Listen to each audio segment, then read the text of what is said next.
سبيل الدموع سبيل مريح تنهدى يا صاحي كي تستريح وبث بسم الله الرحمن الرحيم. السلام عليكم ورحمة الله وبركاته. الحمد لله رب العالمين، والصلاة والسلام على أشرف الأنبياء والمرسلين وعلى آله وأصحابه أجمعين. رضيت بالله ربا وبالإسلام دينا وبمحمد نبيا ورسولا. رب اشرح لي صدري ويسر لي أمري واحلل عقدة من لساني يفقه قولي. اللهم اجعل جمعنا هذا جمعا مرحوما وتفرقنا من بعده تفرقا معصوما. Kaum muslimin dan muslimat sidang jamaah subuh yang dirahmati Allah. Kita memasuki suratul Tahrim. Tahrim itu artinya mengharamkan sesuatu, ya. Memang di sini nanti ada dua pendapat.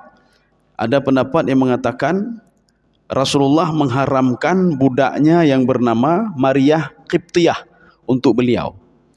Tetapi di dalam tafsir Ruhul Ma'ani yang dikarang oleh Imam Al-Alusi, termasuk itu pendapatnya Imam Jalalain tadi, Pak. Imam Jalalain, Imam Sawi, mereka berpendapat kalau ayat ini cerita tentang Rasulullah mengharamkan budaknya, mengharamkan untuk dekat dengan budaknya namanya Maryah Qibtiyah. Tetapi dalam yang satu riwayat lagi, jadi Imam Al-Alusi mengatakan as-sahih yang benar adalah Rasulullah mengharamkan madu untuk dirinya. Madu yang dikonsumsi itu. Gara-gara apa? Supaya istrinya itu tidak marah kepada beliau. Nanti kita lihat ada apa sebenarnya dengan madu itu. Rasulullah mengharamkan, saya tidak akan minum madu lagi mulai hari ini. Ya, Pak. Sekarang kita lihat dulu. Ini suratul Tahrim. Dinamakan juga dengan suratun Nabi, Pak. Atau suratun lima tuharrimu. Jadi suratul Tahrim, suratun Nabi. Nanti kalau ada yang mengatakan suratun Nabi itu mana? Surah cerita tentang Nabi Muhammad. Itulah suratul Tahrim. Atau ada yang mengatakan juga surah lima tuharrimu. Ini ayat ini surah ini Madaniyah, itu turunnya di Madinah, kejadiannya di Madinah. Jadi jumlah ayatnya isnata asyrata, ada 12 ayat. Ini surah ini diturunkan setelah surah Al-Hujurat. Wa qablal Jum'ah. Dan sebelum turun surah Al-Jum'ah, itu turun ayat ini. Setelah diturunkan surah Al-Hujurat, diturunkan surah ini. A'udzu billahi minasyaitonir rajim. Bismillahirrahmanirrahim.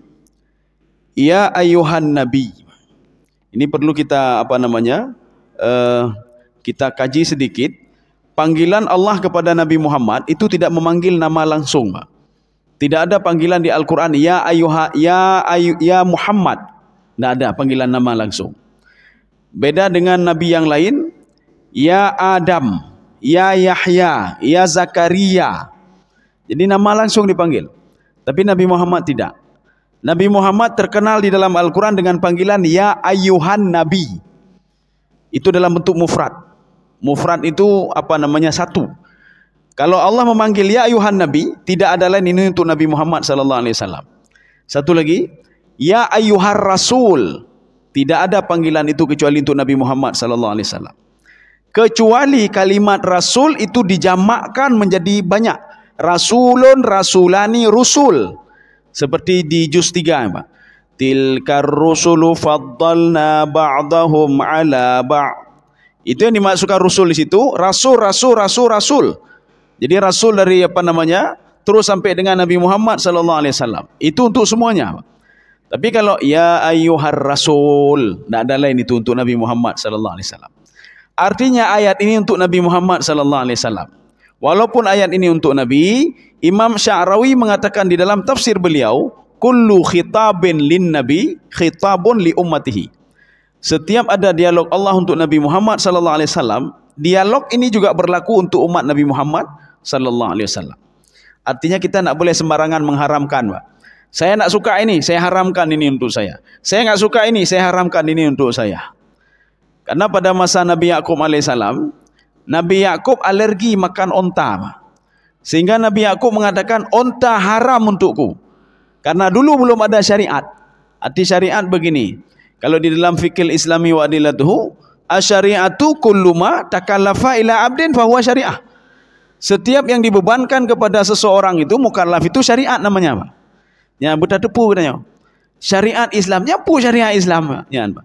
Syariat itu setiap yang dibebankan kepada seseorang itu syariat namanya. Tak boleh ini, tak boleh ini, tak boleh ini. Lakukan ini, lakukan ini, lakukan ini. Ini syariat namanya, Pak. Makanya salat itu syariat. Kenapa? Karena yang dibebankan kepada kita. Puasa itu syariat. Kenapa? Yang dibebankan kepada kita. Kita asyik ngomong syariat Islam. Pu syariat home. Yang penting syariat ini, Pak. Syariat. Kita harus syariat. Pu syariat home, Pak. Maka dalam syariat itu, kita lihat diri kita aja sendiri dulu, Pak. Apakah kita sudah menjalankan perintah Allah? Sudah meninggalkan yang dilarang oleh Allah? Nyanya kabereh berarti. Berarti kalau ada masyarakat Aceh sekian puluh juta, satu orang sudah beres dulu. Siapa? Diri kita sendiri. Kemudian setelah itu coba lihat istri kita dan anak kita. Oh, anak kabereh cid. Qu anfusakum wa ahlikum nara. Jagalah dirimu dan keluargamu dari api neraka. Nyuati jaga agop tapi, Pak. Jaga agop je hana butoi, ya, Pak. Coba jaga diri sendiri dengan anak dan istri. Kalau istri satu, anak satu, berarti sudah 3 dengan kita, Pak.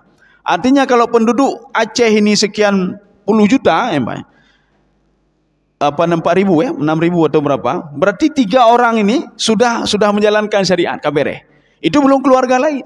Setiap orang menjalankan syariat, akhirnya semuanya sudah bersyariat. Semuanya menjalankan perintah Allah Subhanahu wa taala. Kalau dia sibuk dengan diri dia sendiri, keluarganya, enggak usah banyak-banyak, 2 saja, istri dan anaknya. Bertiga dengan orang dengan kita sendiri, Pak. Kaum muslimin sedang jemaah yang dirahmati Allah. Maka Allah Subhanahu wa taala ini namanya uslubun nida. Nida itu panggilan, peringatan. Allah memberikan peringatan kepada Nabi Muhammad sallallahu alaihi wasallam, ya ayyuhan nabi, wahai Muhammad, lima tuharrimu ma ahallallahu laka. Kenapa kamu mengharamkan sesuatu hal yang saya halalkan untukmu? Walaupun nanti ada pendapat, tapi pendapat ini tidak punya landasan, Pak. Ini pendapat Imam Jalalain.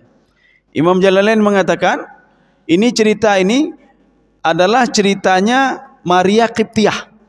Yang Rasulullah mengatakan, kamu haram untukku, kamu tidak boleh untukku. Ya, Pak. Ini ayat ini. Tetapi kalau Imam Al-Alusi dalam tafsir beliau Ruhul Ma'ani, asahihu nuzilat al-ayah fil asal. Yang benarnya ayat ini diturunkan untuk masalah madu, ya, minum madu itu. Jadi ceritanya begini. Ketika Rasulullah sallallahu alaihi wasallam, Rasulullah biasanya pergi ke istri-istrinya itu habis asar. Rupanya setelah habis asar, Rasulullah pergi ke rumah Zainab. Sampai di rumah Zainab, itu disuguhkan madu. Mengejip madu Rasulullah. Rupanya ketahuan sama Hafsah dan ketahuan sama Aisyah. Karena jip madu inana, ya, Pak. Ketika Rasulullah keluar dari rumah Zainab, ditanya, dari mana? Rumah Zainab. Ngapain di sana? Minum madu. Saya bersumpah tidak minum madu lagi, kata Rasulullah. Ya, Pak. Saya bersumpah tidak mau minum madu lagi. Hanalun jibli. Maka turun ayat ini, ya Muhammad, tidak boleh mengharamkan apa yang dihalalkan oleh Allah Subhanahu wa taala. Kalau seandainya seperti Nabi Yakub, itu belum ada syariat lagi, Pak. Arti belum ada syariat begini. Jadi artinya seperti mengumpulkan 2 orang saudara. Wa antajma'u bainal ukhtaini illa maqad salaf. Nabi Musa menikahi dua saudara perempuan. Ketika datang Islam itu nak boleh lagi, Pak. Wa antajma'u bainal ukhtaini. Mengumpulkan 2 saudari perempuan illa maqad salaf. Apabila sudah berlalu, dulu tak ada masalah. Tapi setelah turun Al-Quran tak boleh lagi, ya, Pak. Makanya Nabi Yakub alaihissalam, beliau mengharamkan onta untuk dirinya. Kata beliau, onta ini haram untukku. Kata-kata Nabi Yakub dipegang oleh Bani Israel, Pak. Sehingga Bani Israel di otak-atiknya Taurat, di dalam Taurat dikatakan onta haram, ya, nampak onta haram. Tatkala diturunkannya Nabi Isa alaihissalam dengan kitab Injilnya, Nabi Isa mengatakan, saya akan menghalalkan kembali apa yang kalian haramkan. Dan akan saya haramkan apa yang kalian halalkan. Apa yang mereka halalkan dari yang diharamkan? Babi. Jadi babi itu sudah jelas-jelas dalam Taurat dan dalam Injil juga. Babi itu haram, tidak boleh. Mereka buat dalam kurung, babi liar. Ya, nih Mbak. Jadi artinya kalau babi peliharaan boleh. Makanya ketika mereka makan babi, kalau kita tanya, dalam kitab kalian babi itu haram, kenapa makan? Apa jawab mereka? Lihat sendiri dalam kitab kami, dalam kurungnya apa itu? Babi liar. Maka mereka tidak pernah makan babi liar. Yang mereka makan adalah babi ternak. Ya, Mbak. Padahal sama saja, babi ternak, babi liar, yang jelas dua-dua babi. Pak. Ya, dua-dua bui. Maka haram. Tidak ada istilah babi liar, babi ini tidak ada istilahnya itu. Kaum muslimin sedang jamaah yang dirahmati Allah. Ketika kita mengharamkan juga, ini haram untukku. Ya, jadi maka mereka memasukkan di dalam Taurat itu, onta haram. Kenapa haram? Karena kakek-kakek kita, itu Nabi Yakub alaihissalam mengharamkan onta. Sehingga ketika turun Injil, diluruskan oleh Nabi Isa AS. Inilah landasan kenapa mereka benci ke Nabi Isa AS. Karena Nabi Isa ingin meluruskan kekeliruan-kekeliruan pada masa Bani Israel dan akan merubah apa yang diharamkan oleh mereka menjadi halal, halal menjadi haram. Jadi makanya Nabi Isa kan Bani Israel. Bani Israel sendiri mau bunuh Bani Israel. Ya, kenapa? Karena tidak mau terima nasihat Nabi Isa AS. Walaupun nanti mereka itu adalah kelompok-kelompok Yahudi, sedangkan Nabi Isa itu muncul dari beliau kelompok Nasrani. Yang jelas dua-dua sama-sama dari Bani Israel. Dua-dua keturunan Nabi Yakub alaihissalam. Sedangkan Nabi Muhammad bukan keturunan Nabi Yakub. Nabi Muhammad keturunan Nabi Ismail alaihissalam. Nabi Yakub keturunan Nabi Ishak. Nabi Ishak siapa? Saudaranya Nabi Ismail alaihissalam. Kaum muslimin sedang jamaah yang dirahmati Allah. Ya ayuhan Nabi, lima tuharrimu ma ahallallahu laka. Tabtaghi mardata azwajika. Kenapa kamu haramkan? Karena kamu ingin mencari keridaan istrimu supaya tidak marah. Masa supaya istri tidak marah kita merubah-rubah itu? Ya. Contohnya gini. Istri kita nanya, dari mana abang? Nanya, dari kedai kopi. Kapan lo kedai kopi tapi kajut mulai orangnya haram kopi untuk ulun. Nampak. Gara-gara beliau takut sama istrinya tadi, beliau katakan hanale je kopi, haram kopi untuk ulun. Itu juga tidak boleh. Tidak boleh. Jadi ada yang sudah halal ya halal, yang sudah haram ya haram ya Pak. Karena begini, haram itu ada haram zati, ada haram kasbi Pak. Haram zati, maka kita nanti jangan ini kan tidak haram ini ya Pak. Jadi perlu kita ketahui haram itu dua. Haram zati, zatnya haram. Mana zat haram? Buinya haram Pak. Anjing itu haram ya Pak. Jadi ini namanya haram zati. Apapun yang kita lakukan tetap haram. Apakah kita ambil kulitnya atau bahagian tubuhnya, itu tetap haram. Atau kita ambil anjing itu kita sembelih secara syar'i Pak. Bismillahirrahmanirrahim. Takbir Allahu Akbar. Tetap haram cid. Tahu ulama ramai-ramai ulama sembelihkan doa ulama berkahkan tetap haram cid Pak. Kenapa? Ini haram zati namanya. Zatnya memang sudah haram. Apalagi kena tubuh kita Pak, kena tubuh kita. Cuma kita diberikan cara oleh Allah Subhanahu wa taala bagaimana membersihkan tubuh dari najis itu tadi Pak. Bagaimana membersihkan pakaian dari najis. Makanya kita dalam beribadah itu harus punya ilmu. Jangan kita sibuk dengan kenang darah ikan. Nyo kenang darah angkatnya najis Pak ya. Jangan kita pikir apa. Kita habis jualan ikannya kenang pun najis. Kita sembahyang Allahu Akbar. Najis kita salat itu Pak. Kenapa najis? Karena ada darah ikan di tubuh kita Pak. Bagaimana caranya? Kita cuci dulu. Maka kalau kita tidak punya ilmu, sedang kita cuci ikannya ke darah-darah, sembahyang juga Allahu Akbar. Tak sembahyang titik urut tak sembahyang. Sembahyang kita mardud ditolak oleh Allah. Kenapa? Tidak punya ilmu kita Pak. Jadi makanya kalau kena kita cuci dulu ya, baru kita beribadah. Kaum muslimin sedang jemaah yang dirahmati Allah. Ini namanya haram zati. Yang kedua haram kasbi. Haram kasbi bagaimana? Cara memperolehnya haram. Kita bawa pulang ke rumah ayam, manok dapur rumah Pak. Dah pegah Pak Inang, netagun manok sehat Pak. Masak ayam ini. Ayam itu kan halal Pak. Ayam kan bisa dimakan. Maka di dalam apa disebutkan ayam boleh, ini boleh dan lain sebagainya. Tetapi cara memperolehnya yang haram. Kita mengkorupsi punya orang lain, tak penget gop, habis kita mengelabui orang lain, kita beli ayam. Haram manaknya, Pak? Haram, Pak. Ya. Haram apa? Haram kasbi. Kita memberikan makan anak kita, kita konsumsi itu, kita beli ini, kita beli itu. Contoh lain lagi. Sabda Rasulullah sallallahu alaihi wasallam, dan sabda ini dinukilkan oleh diambil oleh Imam Al-Ghazali, Pak, dan dimasukkan ke dalam kitab beliau. Apa kata Rasulullah SAW?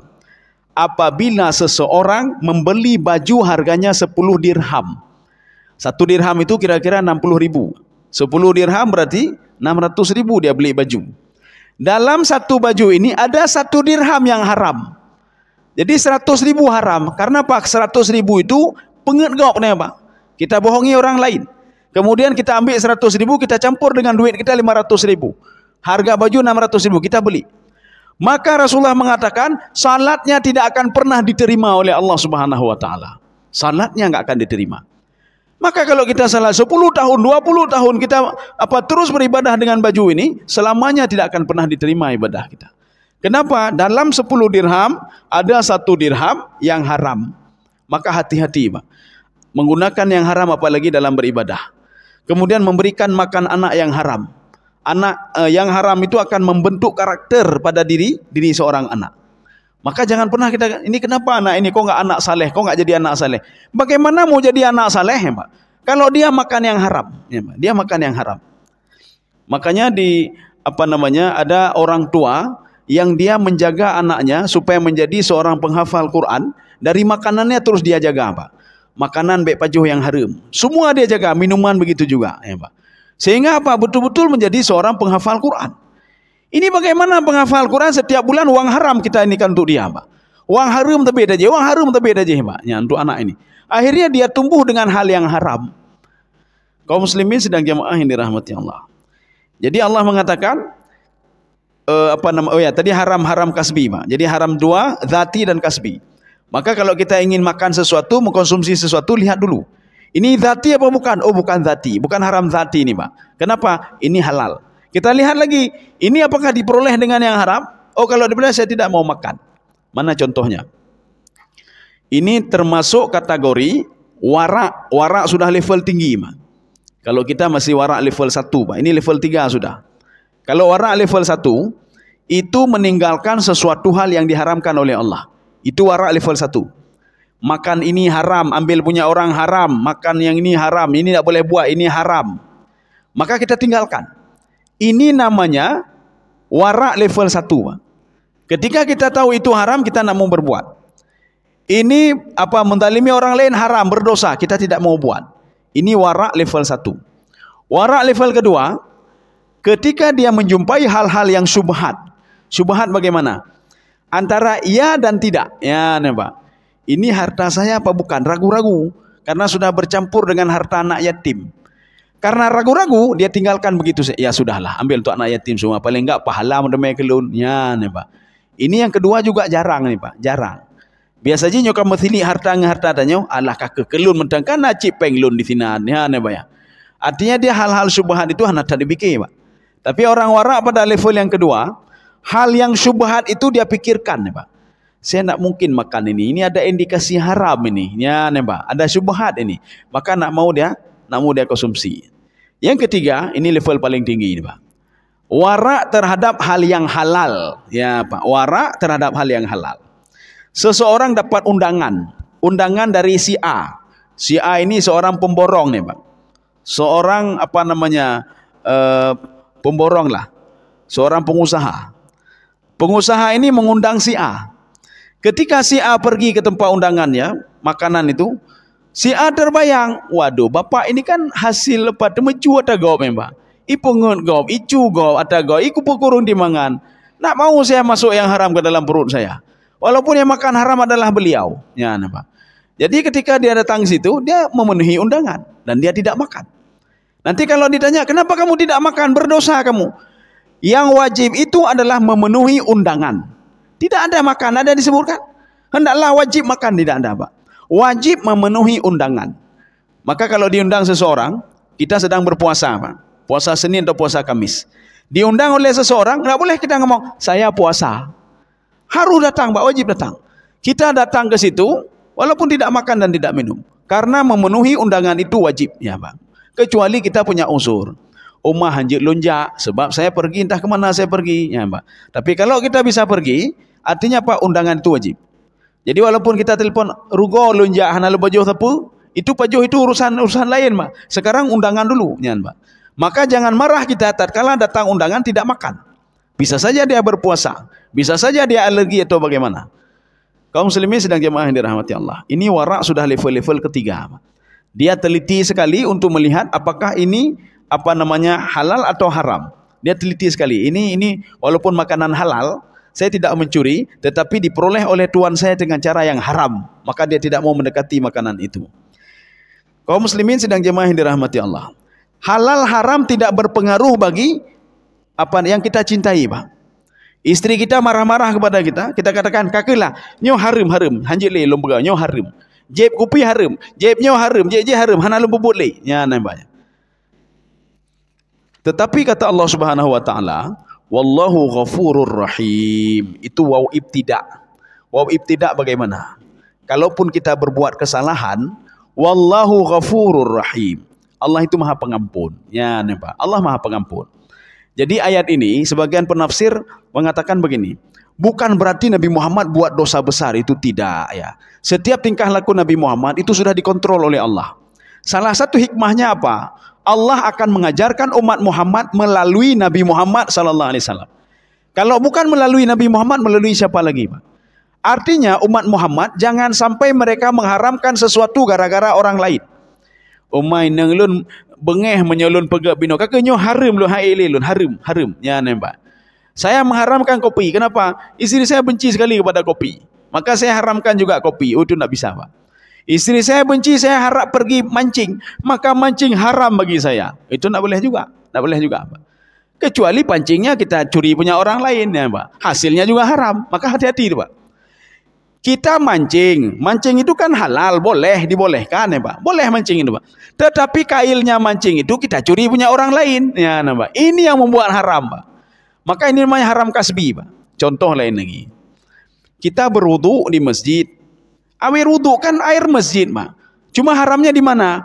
Rupanya ada oknum yang mencuri mesin, dia bawa ke masjid. Mesin jauh masjid, Pak. Ya tarik dei, Pak. Karena sarananya itu haram, maka yang keluar juga haram. Kita berwudu dengan air haram. Kenapa? Wudu itu keluar ditarik dengan sanyo hasil curian, Pak. Berarti bermasalah juga. Ya, Pak. Kaum muslimin sedang jemaah yang dirahmati Allah. Ini wara level-level ketiga, Pak. Walaupun itu menurut ini baik, tapi dia selidiki, Pak. Oh tidak, ini didapatkan secara haram ini. Maka kalau seperti itu, maka sarannya terus haram terus, Pak. Listrik begitu juga. Kita curi listrik, Pak. Tacu listrik, budu ke masjid, Pak. Ya, Pak.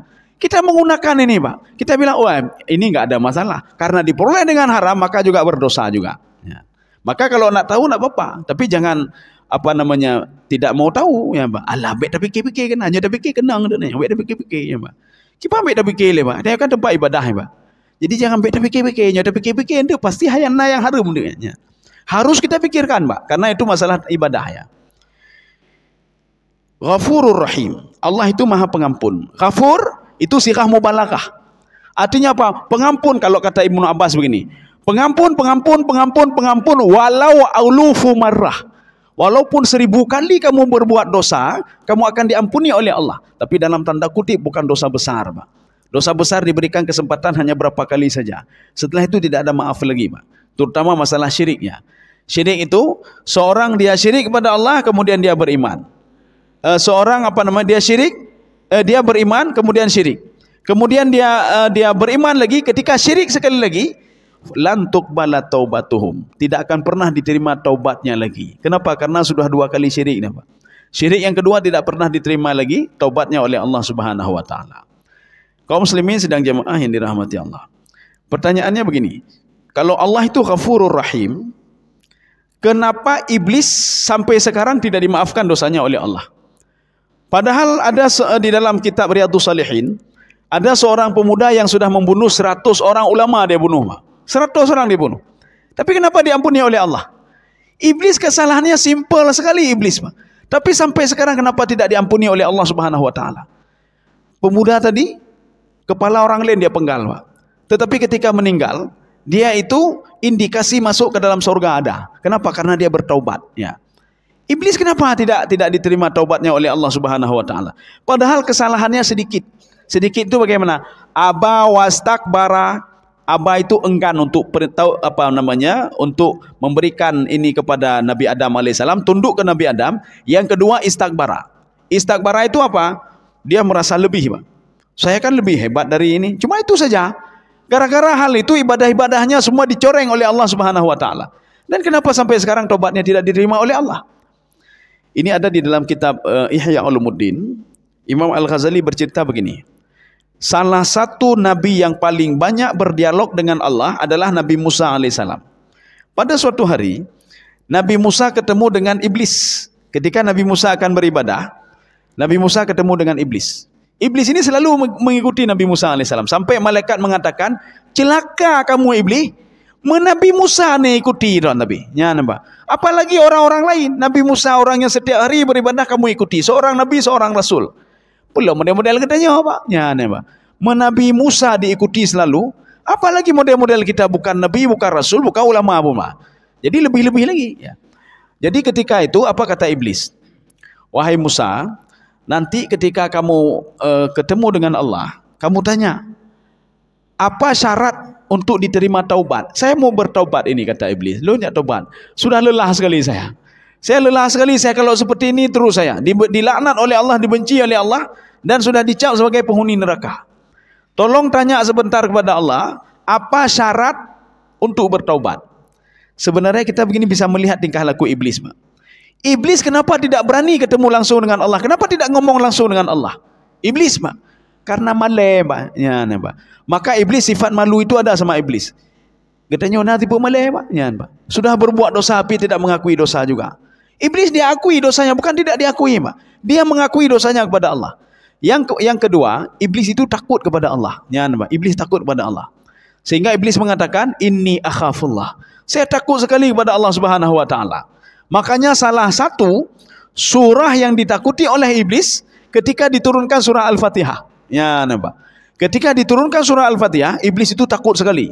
Kenapa? Di situ ada ba'il sak namanya, Pak. Bismillahirrahmanirrahim, itu ba'il sak. Ketika seorang baca bismillah, dengan otomatis dia dekat sekali dengan Allah Subhanahu wa taala. Ilsak itu dekat, Pak, melekat. Maka iblis cukup takut sekali ketika seorang membaca bismillahirrahmanirrahim. Kaum muslimin sedang jemaah yang dirahmati Allah. Ketika itu Nabi Musa pergi beribadah, dan ketika itu Nabi Musa bertanya kepada Allah, ya Allah, ada berita baik. Iblis mau bertaubat. Ya, namanya. Allah mengatakan begini, tidak usah syaratnya tidak banyak, 2 saja syaratnya. Kalau dia memenuhi 2 syarat itu, maka akan saya ampuni, saya terima taubatnya. Ya, ini kata Allah Subhanahu wa taala. Syarat yang pertama, dia mengakui kalau dia itu sudah berbuat dosa. Yang pertama. Yang kedua, minta maaf dulu kepada Nabi Adam alaihissalam. Minta maaf kalau dia buat kesalahan. Akhirnya Pak, Nabi Musa senang sekali. Oh, berarti iblis kacannya. Oh ya, nambah. Kacan damang surga ademanya, sudah dimaafkan. Ketika ketemu sama iblis, iblis bertanya, apa syaratnya? Syaratnya 2. Yang pertama, kamu harus mengakui dosamu dulu. Apa kata iblis? Petalah leleh. Tidak ada salah saya, tidak salah saya. Yang salah itu Adam, ya, Pak. Yang kagura. Berarti iblis sampai sekarang tidak mengakui dia buat salah, Pak. Bukan saya yang salah. Saya sudah beribadah 1500 tahun lamanya, 70.000 tahun lamanya. Yang salah itu Adam. Yang membuat saya dilaknat oleh Allah adalah Adam. Yang menyatakan yang Adam, salah Adam. Oh, iblis salah. Iblislah yang membuat saya dikeluarkan dari surga tajribah. Iblislah yang membuat saya itu makan buah khuldi, itu gara-gara iblis. Kan nggak mengakui dosa, Pak. Sudah. Sekarang yang kedua. Apa syarat yang kedua kata iblis? Kamu harus minta maaf kepada Adam. Oh, kan Adam minta maaf ke saya. Sampai sekarang prinsip iblis itu tidak pernah berubah dan tidak pernah diampuni sampai sekarang oleh Allah Subhanahu wa taala. Makanya sifat takabur itu, yang memiliki takabur itu adalah iblis, Pak. Yang menyonauru takabur ke iblis, Pak. Karena Allah mengatakan tidak boleh seseorang itu menggunakan sifatku, kata Allah, yaitu takabur. Takabur itu cuma milikku. Maka dalam Al-Quran Allah mengatakan, ini punya saya, ini punya saya, ini punya saya, kata Allah. Katanya ya pertama aja lagi Allah, ini punya saya, apa ni nak boleh lagi? Nyakan lagi iblis yang baik. Makanya Allah katakan, walillahi ma fis samawati wa ma fil ard. Itu yang punya langit, isi langit dan isi bumi itu saya, kata Allah. Yang punya kalian itu saya, yang menciptakan kalian saya, yang mematikan kalian juga saya. Tetapi kalau ada orang yang sudah melebihi ini, itu sama seperti iblis. Seperti Numrud. Numrud mengatakan, ana uhyi wa umit. Saya bisa menghidupkan dan saya bisa mematikan. Sedangkan menghidupkan dan mematikan adalah sifat Allah Subhanahu wa taala. Berarti tidak benar ini, Pak. Makanya kata Imam Jalalain, man atba'al asi fahuwa asin. Barang siapa yang mengikuti orang berbuat maksiat sama seperti orang buat maksiat dia, Pak. Kita cinta sekali malu galak tak kepak yang korupsi ada gau rumah piraya hidat pak yang korupsi nyampa. Tak jauh beda kita dengan dia, Pak. Maka Rasulullah mengatakan dalam hadisnya, barang siapa yang bercita-cita, yang berniat ingin seperti orang lain, ini ada di dalam hadis Arba'in Nawawi, Pak. Seorang itu dia berniat, Pak. Dia tidak berbuat apa-apa, cuma niat saja. Andaikan saya seperti bapak itu, korupsi banyak, semua banyak dan dia nikmati ininya, enak sekali dunia itu, saya akan melakukan apa yang seperti beliau lakukan. Maka Rasulullah mengatakan, falahu wizrun mithlu wazri fa'ilihi. Dia akan dapat dosa seperti dosa orang yang dia cita-citakannya tadi. Makanya di dalam Al-Quran itu, ketika Bani Israel melihat Qarun. Qarun itu dia beribadah, kemudian dia kerit juga, kayak ibadah kerit lemah. Dia kerit, dia kikir, hartanya banyak sekali. Waktu itu apa kata Bani Israel? Wai ka'annahu. Ya, kalau seandainya saya punya harta seperti Qarun, maka akan bahagia hidup saya. Bani Israel menegur pemuda ini, kamu jangan begitu. Yang diberikan oleh Allah lebih baik daripada punya Qarun, ya, lebih baik daripada punya dia. Jangan kamu lakukan ini, jangan nanti kamu tidak dapat apa-apa, yang dapat cuma dosa, ya, Pak. Dia sudah nikmati semua, kita belum nikmati, cuma kita ini niat saja seperti dia. Tetapi dosanya sama, kata Rasulullah sallallahu alaihi wasallam. Dan kebalikannya, kalau ada seseorang berniat, dia melihat orang lain, oma bapaknya, jerotak ganyang gemekat, ganyang jujur, ganyang, sehingga banyak hartanya, dia bersedekah, dia buat ini, buat itu. Saya kalau diberikan seperti bapak itu, akan saya lakukan apa yang seperti beliau lakukan. Maka dia orang seperti itu dapat pahala sama seperti orang itu, Pak. Dapat pahala sama seperti orang yang mengerjakan tadi. Ini ketika kejadian di Madinah, ya. Ketika Rasulullah sallallahu alaihi wasallam pergi hijrah, berjihad, ya. Waktu berjihad, ada seorang pemuda di Madinah. Dia mengatakan apa? Rasul, saya tidak pergi ya Rasulullah. Lun peng hana tepuhana meduhana ya Rasulullah. Saya tidak sanggup untuk pergi ya Rasulullah. Ketika Rasulullah SAW sampai ke tempat tujuan dengan para sahabat yang lain, apa kata Rasulullah? Wahai sahabat-sahabatku, kita sebentar lagi kan mau berperang. Kalian meninggalkan keluarga kalian. Kalian berjuang dengan harta kalian, dengan diri kalian. Antara dua, kalau nggak hidup mati. Tetapi ada seseorang yang tidak berangkat seperti kalian, tidak bawa harta seperti kalian, tidak meninggalkan keluarga seperti kalian, tetapi pahalanya sama seperti kalian. Sahabat-sahabat heran dan bertanya, oh tidak adil ya Rasulullah, gimana caranya? Dia tidak berjihad tapi pahala jihad dapat. Dia tidak meninggalkan keluarga tetapi dia sama seperti kami, pahalanya sama. Siapa itu ya Rasulullah? Ada seorang pemuda di Madinah, kata Rasulullah SAW. Dia dalam hatinya itu niatnya ikhlas betul untuk pergi berjihad, cuma belum ada kesempatan lagi untuk berjihad. Bisa saja dia sakit atau bagaimana. Dia kepingin sekali untuk berjihad dengan hartanya, tapi tidak punya hartanya, Pak. Tetapi niat dia tulus sekali seperti kalian. Maka pahala dia sama seperti pahala kalian. Kita paling enggak kalau belum bisa melakukan sesuatu, Pak, paling enggak niat saja untuk melakukan kebaikan-kebaikan. Inilah yang dikatakan begini. Ketika seseorang melihat kemungkaran, tidak sanggup dengan tangan, tidak sanggup dengan mulut, fabi qalbi, dengan hatinya, maka hati ini juga ibadah. Ya, hati juga ibadah. Kita benci seseorang itu, hati juga ibadah. Kita benci perbuatan dia juga ibadah, Pak. Perbuatan apa? Dia mencuri, saya benci itu, sudah dapat ibadah kita. Makanya membenci sesuatu yang haram sudah dapat pahala. Berniat sesuatu hal ini sudah dapat pahala. Berniat meninggalkan yang haram sudah dapat pahala. Padahal kita niat saja, Pak, belum melakukan sesuatu. Ya. Tetapi kalau kata Imam Nawawi, niat itu harus masuk level azmun. Azmun itu apa? Al-azmu alal fi'li. Dia itu memang betul-betul ingin pergi tapi tidak punya duit. Dia betul-betul ingin bersedekah tapi tidak punya duit. Ya, Pak. andaikan saya punya duitnya, saya bantu anak yatimnya, belum bantu. Dan mana apa yang gimana cara ada bantu, ya, tapi saya berniat tetap akan membantu mereka. Ini kalau ada duit saya berangkat haji, berangkat umrah, tapi tidak ada duit, bagaimana caranya, ya, Pak? Hana cara, ya, Pak. Nyoda kebah peng hansep peng, Pak. Menyopeng kasep, tak kebah peng na 5 ton, 20 ton kasep tu, nyan kana peng sekian puluh juta. Waktu ada duit sekian puluh juta, tunggu lagi daftar tunggu 30 tahun. Nah umur 70, tertoton, nah mungkin, ya, Pak, anda fikir, Pak. Jadi jangan fikir tidak mungkin, ya, Pak. Karena nanti tidak dapat ada nilai ibadah. Kita niatkan terus, nyol lonjak haji, nyol lon daftar lonjak haji, Pak. Terserah lu meninggal, tengok yang jelas lu daftar haji. Ketika beliau meninggal besok, dia sudah dapat pahala-pahala orang naik haji, Pak. Kenapa? Niat dia tulus dan ikhlas sekali. Kaum muslimin sedang jemaah yang dirahmati Allah. Ini kenapa digandengkan dengan Ghafurur Rahim? Ini berarti kalau kita merujuk ke dalam tafsir Ibnu Abbas, apa kata Ibnu Abbas? Satu. Yang kedua dalam tafsir Al-Baydawi, Pak. Apa kata beliau? Harus kita bedakan antara Ar-Rahman dan Ar-Rahim. Kenapa ayat ini tidak disebutkan Ghafurur Rahman? Kenapa Ghafurur Rahim? Ya, Pak. Berarti ayat ini untuk orang beriman yang khilaf. Orang beriman yang khilaf. Khilaf begini. Kadang-kadang dia Allah hail, kelumpah harimnya Allah hailun, Allah lun akan dimaafkan oleh Allah Subhanahu wa taala. Itu orang beriman, ya, Pak. Ya, orang-orang beriman. Tapi kalau Ar-Rahman dalam tafsir Al-Baydawi, dalam tafsir Ibnu Abbas, Ar-Rahman itu yadummu ala kulli makhluqatillah. Itu mencakup semua makhluk Allah Subhanahu wa taala. Maka Ar-Rahmannya Allah, Allah sayang kepada ini, Allah sayang. Kenapa? Karena dia adalah makhluk Allah. Contoh, Pak. Ada sepasang suami istri itu punya 5 anak. Yang pertama anak saleh, yang kedua saleh, yang ketiga saleh, yang keempat saleh, yang keempat kan saleh, taleh, Mbak. Talehnya berokai, Mbak. Jadi saleh, taleh terakhir, Mbak. Walaupun anak yang kelima berokai, durhaka ke urunci, orang tua ini, ya, orang tua yang mana tidak hati ke anak yang kelima, Mbak. Walaupun dia durhaka, Mbak, walaupun durhaka, dia datang ke rumah, napeng waneng, Mbak, ya. Sebenci apapun orang tua kepada anaknya, yang gejuk apa yang Mbak gejuk, walaupun iplung lah, Mbak. Ya, Mbak.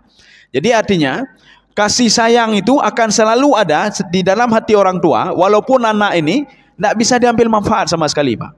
Walaupun anak ini durhaka, maka je urunci tengah tapi ya ngelui di hanai wawo kali mangtun, ke 6 tun, durhaka nya. Walaupun durhaka, dia teringat ke anaknya, Pak. Ya.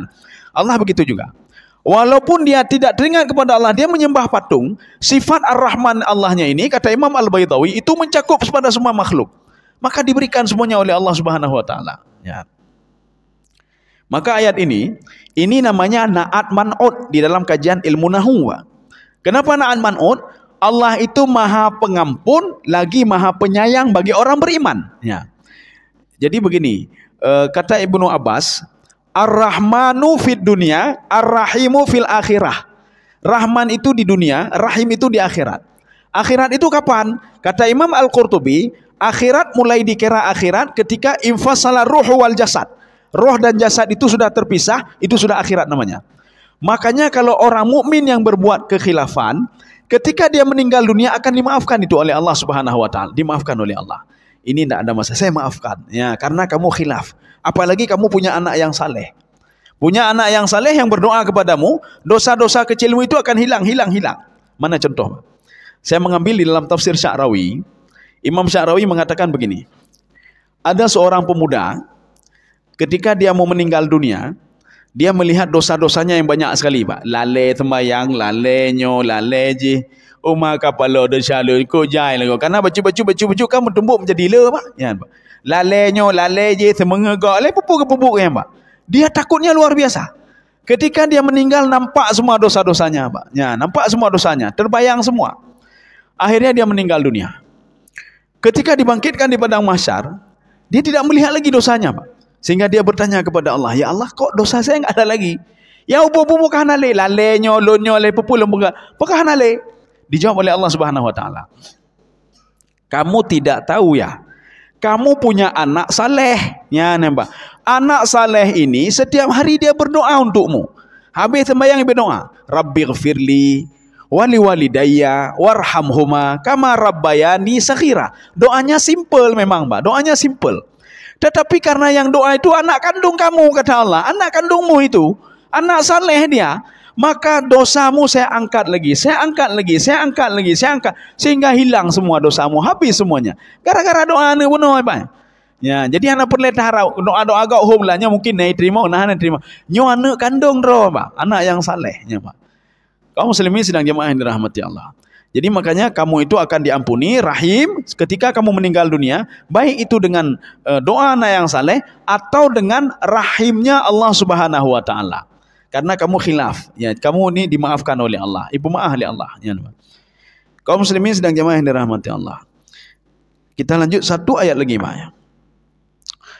Qad faradallahu tahillata aimanikum. Ini farada ini maknanya syara'a. Syara'a itu apa? Allah sudah memfardukan, Allah sudah mewajibkan, Allah sudah mensyariatkan. Kalau kamu bersumpah, tak pegat tertumpah ni, Pak. Saya bersumpah tak mau lagi minum air putih. Air putih kan halal, Pak. Maka sebagai apa namanya, untuk menghalalkan sumpah kita tadi, sebab karena sudah berbuat dosa, maka kita harus kafarat, Pak. Kafarat sumpah. Apa kafarat sumpah itu? Oh, maka telah lun pegahnya ke banjarannya. Kalau peharimnya inya, padahal kan anak harim, ya, Pak. Maka kafarat sumpahnya adalah memberikan makan 10 anak yatim, Pak. 10 anak yatim ini sebagaimana kita kasih makan kepada anak-anak kita. Berarti ada lauknya, ada macam-macam lah kita berikan untuk 10 orang. Bisa juga kita undang ke rumah. Ya, ini sebagai bukti penyesalan kita. Oh, maka telah lun ya Allah, betul itulah nundang anak yatim kena dipelihara. Ya. Aduh, ni bagaimana ni, saya nak punya apa-apa, yang punya cuma budak, Pak. Budak yang ada, Pak. Karena orang Nabi nak, Pak. Oh, malun peng hana tepu hana. Jadi pecina lemah juga jai. Jai lemah jai kan, Pak. Lemah jai. Lemah 20 boh lemah, Pak. Tapi duit nak ada sama dia. Oh, punya binan budak saja kamu ini kan. Ya, budak kamu merdekakan. Aduh, budak pun nak ada, bagaimana ini? Untuk kasih makan anak yatim nak ada duit. Budak pun tidak ada. Oh, berarti pilih yang ketiga, Pak. Ketiga bagaimana? Puasa 3 hari berturut-turut bisa atau tidak berturut-turut. Hari ini puasa, besok enggak puasa. Hari ini puasa, besok enggak puasa. Sehingga menjadi 3 hari. Berturut-turut atau tidak berturut-turut. Ini sebagai kafarah sumpah. Kita sudah bersumpah. Saya bersumpah hanle lonjak gedeh bo. Nyan. Saya bersumpah hanle lonjak ba masjid je. Bersumpah je ba masjid. Apa ajar hal ni, Pak? Artinya kalau makanya enggak boleh sumpah itu kepada hal-hal yang atau bernazar, ya. Bernazar kepada hal-hal yang diharamkan oleh Allah Subhanahu wa taala. Itu enggak boleh, Pak. Nyo menyoana elonnya maka saya bernazar, saya akan menyembelih seekor babi berapa. Yang kita nazar ke babi, Pak. Kalau seandainya begini, maka nazar terhadap hal yang haram juga enggak boleh. Bahkan Rasulullah dalam sebuah hadisnya mengatakan begini. Saya benci kepada orang nazar, Pak. Kenapa? Ketika dia bernazar, kalau seandainya berhasil saya akan puasa. Kenapa sih? Oh, dia anak puasa, Pak. Anak puasa juga. Ya, Pak. Jadi artinya kalau ingin bersedekah saja. Jangan nazar-nazar, Pak. Jangan nazar-nazar.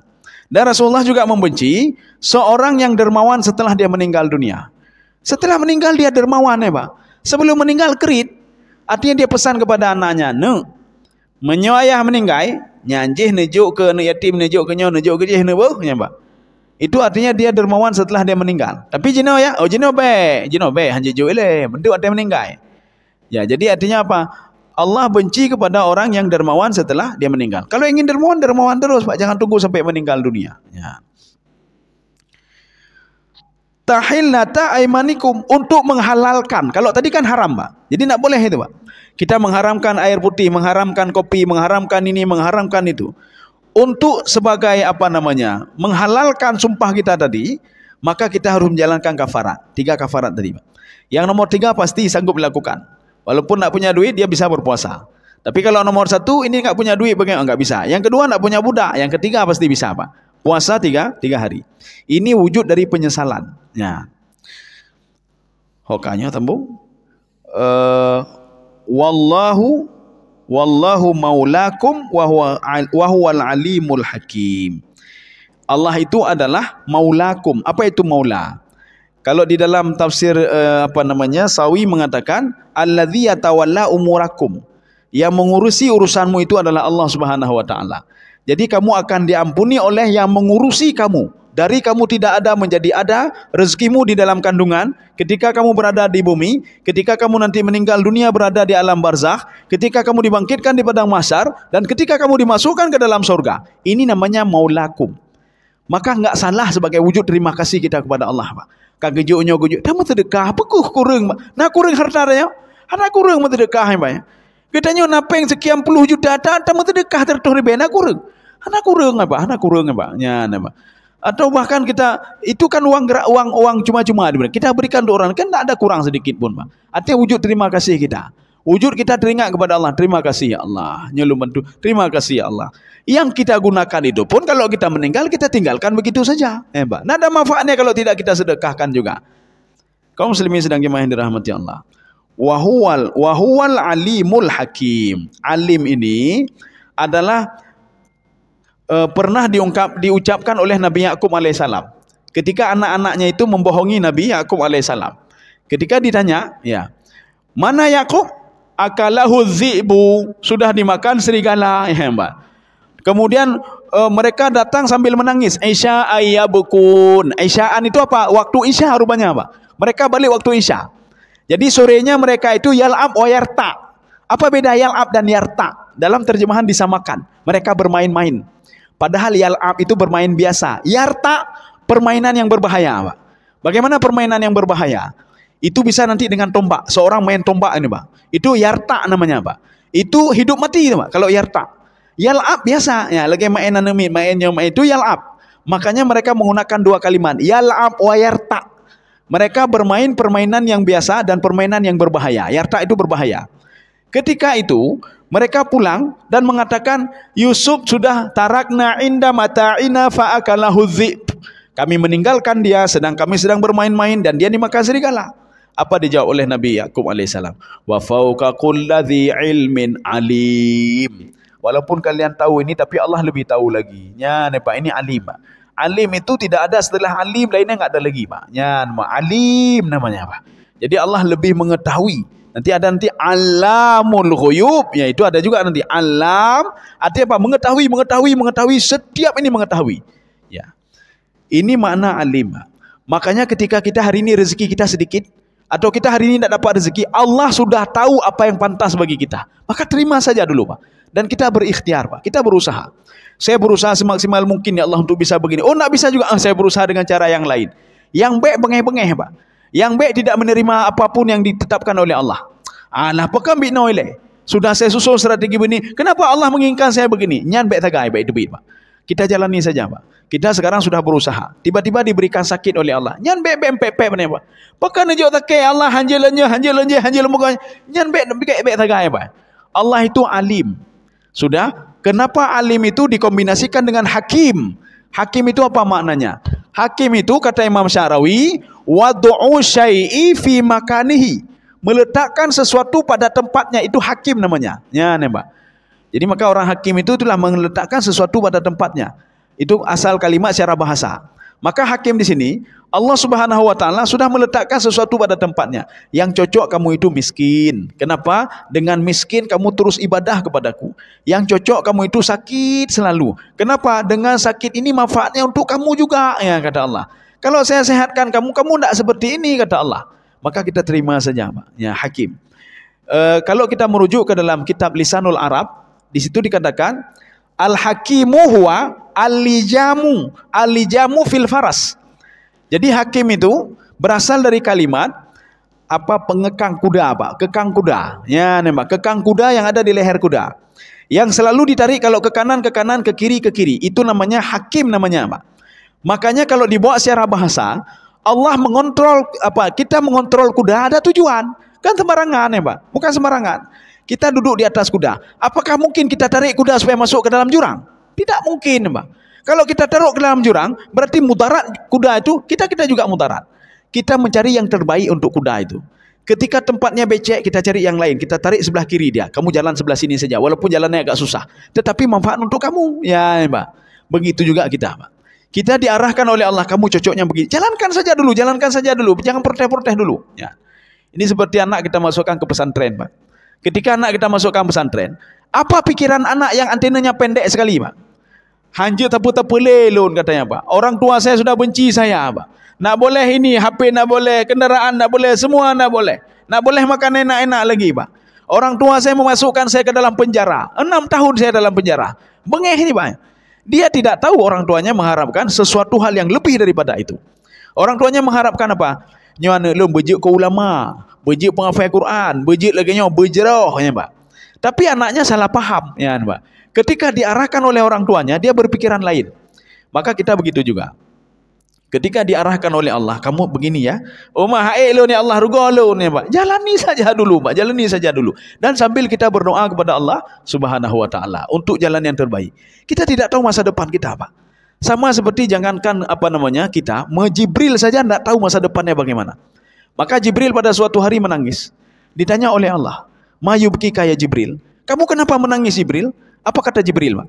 Saya tidak tahu masa depan saya ya Allah. Apakah saya sama seperti iblis yang dia itu taat dan patuh kepadamu dan pada akhirnya engkau laknat dia? Saya takut sekali ya Allah.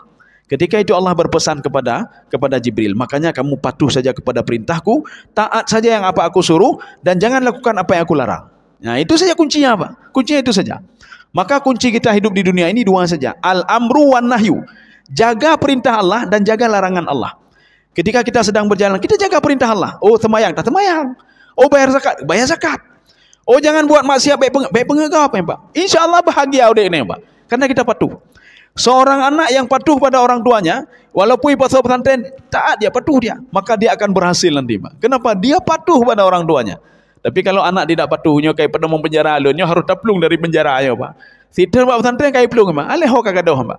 Maka anak ini tidak akan berhasil. Saya rasa cukup sekian.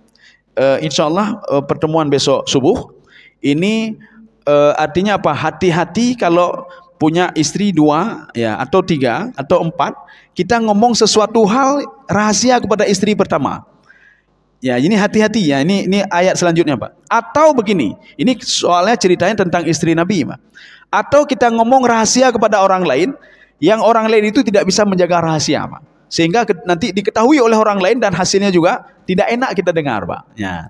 Ini nanti ayat yang selanjutnya insyaAllah besok subuh akan kita bahas. Mudah-mudahan ada manfaatnya bagi saya sendiri jamaah sekalian. Subhanakallah bihamdika, asyhadu an la ilaha illa anta, astaghfiruka wa atubu ilaik. Assalamualaikum warahmatullahi wabarakatuh.